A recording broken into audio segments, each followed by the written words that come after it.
Coming up on BG today, a BGSU student lawsuit is set to resume on Monday. What the defendant is looking to accomplish in court.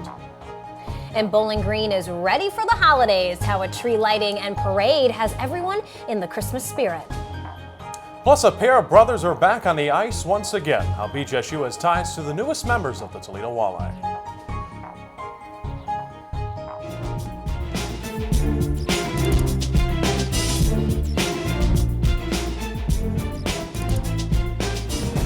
Live from the campus of Bowling Green State University.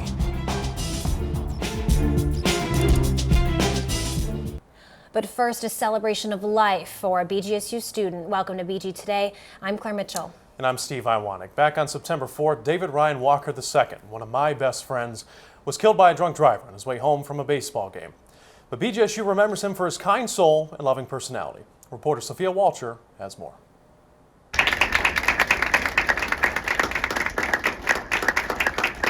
On Saturday, November 19th, Ryan Walker became the first in his family to receive a university diploma. Only, he wasn't there to receive his accolade in person.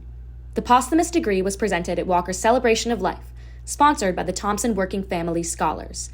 At the event, Bowling Green community members gathered to honor Walker, who was killed in a 4-vehicle crash caused by a suspected drunk driver in early September. His parents, David and Belinda, don't want him to be another statistic in the ongoing increase of alcohol-impaired driving deaths. And I am going to be an advocate for stronger, stiffer, penalties for people who drive drunk, because my boy should be here. Walker was an accomplished student within the Schmidt-Horst College of Business, pursuing business administration with a specialization in accounting. But his impact goes even farther than academics, with Eduardo Santos telling us about his little brother's hardworking nature and quality of character. So Ryan was great. He was always a hard worker. He was the type of kid, he made difficult tasks seem easy. I'm not sure how he did it, but I was always proud of him. That was the one consistent theme, is that Ryan just always made everybody proud. The Walker family plans on continuing Ryan's legacy through a Falcon Foundation for Bowling Green and Fireland students, all to help provide scholarships to those going to college for the first time.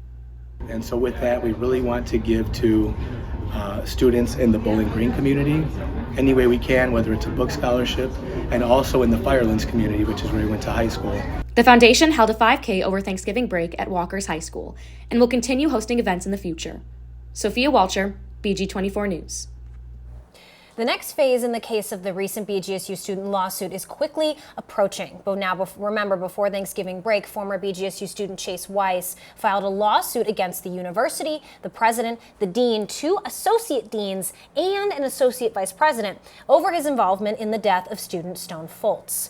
A hearing is scheduled for Monday where Weiss has the chance to present more of his side. Weiss was one of those 8 students involved in the hazing case back in March of 2021. Now, he walked away with code of conduct student violations and was suspended from the university for 8 years. Now, he's seeking a reversal of all those decisions.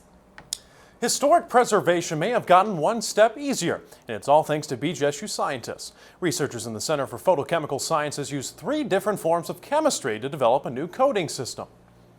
The organosilicon hybrid, that's what you're seeing on screen right now, could extend the life of multiple surfaces impacted by high levels of erosion, including national monuments and historic structures. So far, the National Park Service funded team has gained award-winning results. They currently have a patent pending and are working towards licensing and other commercialization possibilities.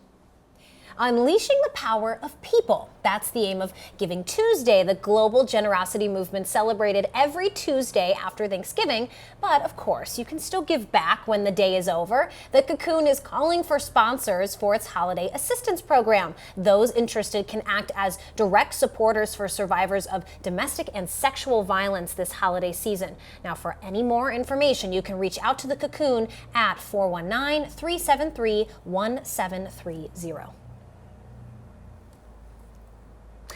Steve, finals week is next week. You know what that means. Christmas is coming up soon. And I tell you what, I am so excited, and I know I'm not the only one who is. We're going to turn it over now to BG24 reporter Charmel Odell for how the community is gearing up for the winter season. Charmel?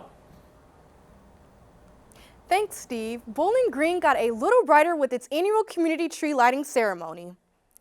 The event was put on in partnership with Downtown Bowling Green, Wood County District Library, Bowling Green High School, and the city of Bowling Green itself. Hundreds of people braved the cold, all in the name of holiday cheer, as residents get excited for the upcoming season.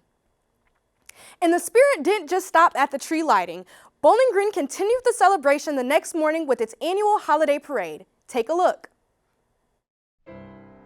The BG Chamber of Commerce kicks off its 67th annual parade as dozens of community members gather down Main Street to watch. Wood County local Anna Ayers says she enjoys how the parade brings the community together during the holidays. I really like how everyone's enjoying the community, and I just like the parade. I've been here ever since I was little.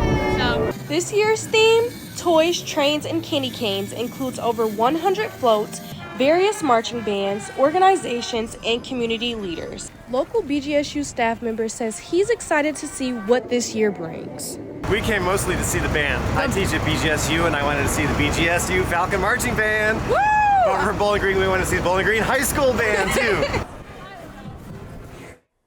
You can visit the BG Ohio webpage to stay tuned on any upcoming holiday festivities. Reporting live for BG24, Charmel Odell. Back to the desk.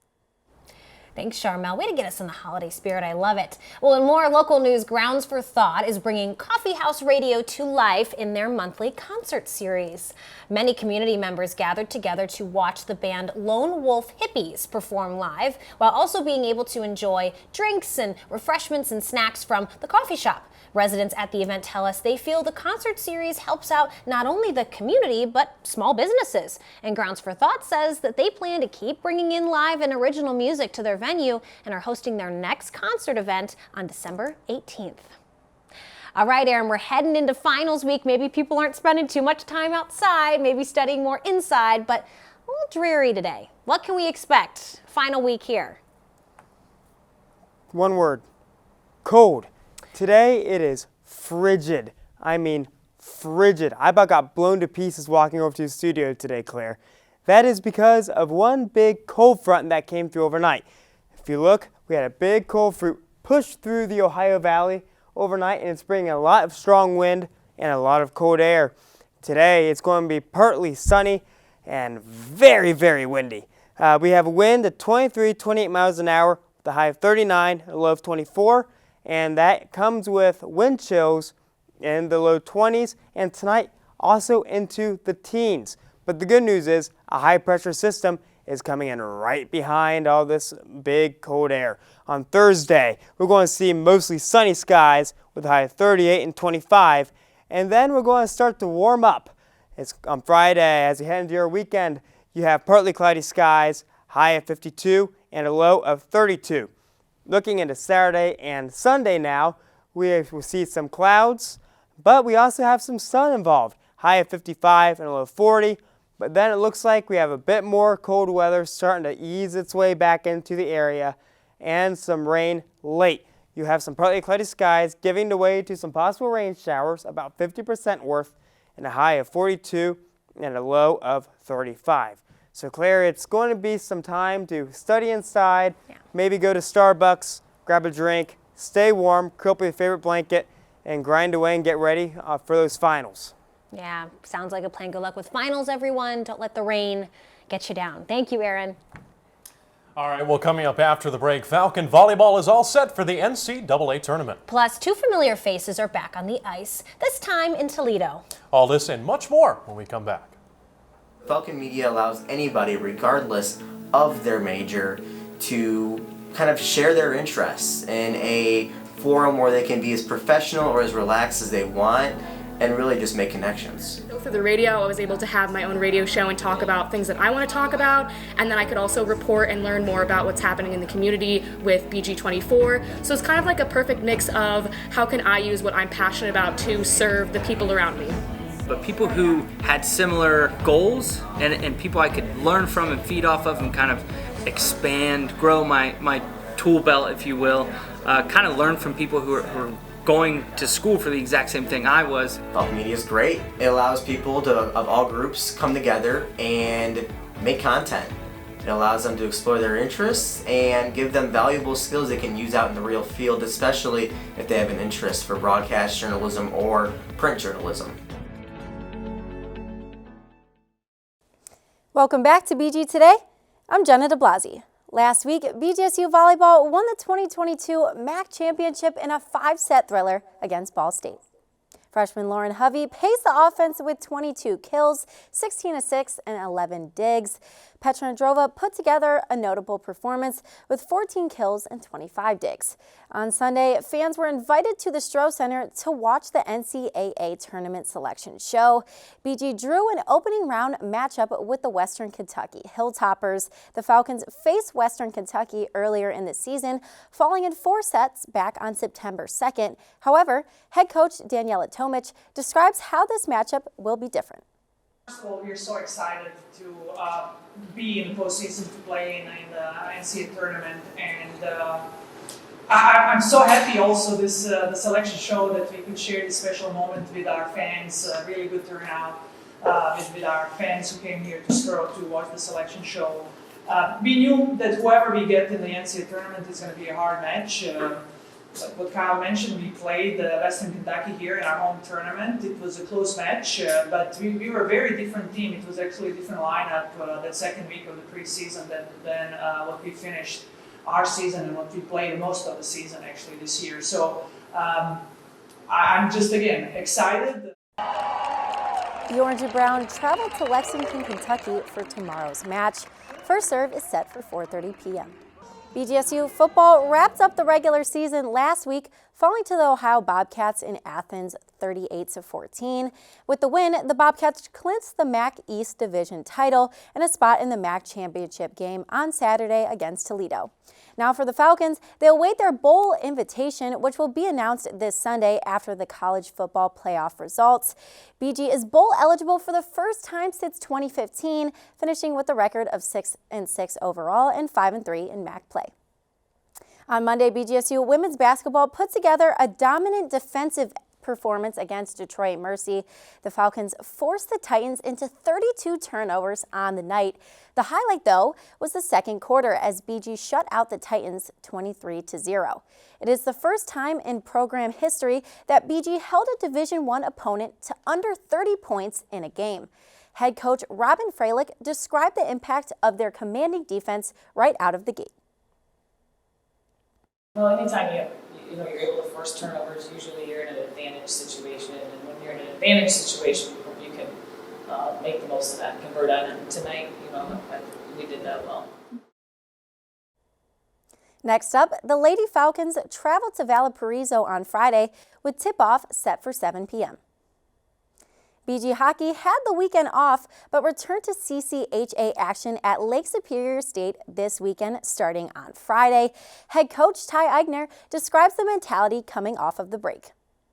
We had a couple days of practice last week and focused on our effort and our energy, gave the guys a good break, and then yesterday and today so far we've tried to get back to, all right, here's who we are, here's what we do, a little bit of reintroducing some of the things that we value. And hopefully, have 3 practices here in Bowling Green that are really good, and then go up to Lake Superior on Thursday, have a good practice there, and then get ready to play Friday. Puck drop is set for 7:07 on Friday and 6:07 on Saturday.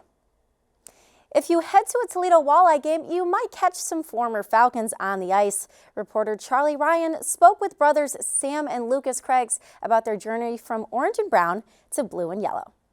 The time the Falcon hockey team was in the NCAA tournament was during the 2019 season. This was also the last team that Sam and Lucas Craigs played together on the ice. Now, with the Toledo Walleye looking to make a push for the Kelly Cup Finals, the brothers meet once again on the ice. The recruiting was hopefully we get one brother, let's try and get 2. And we know what they bring every single day.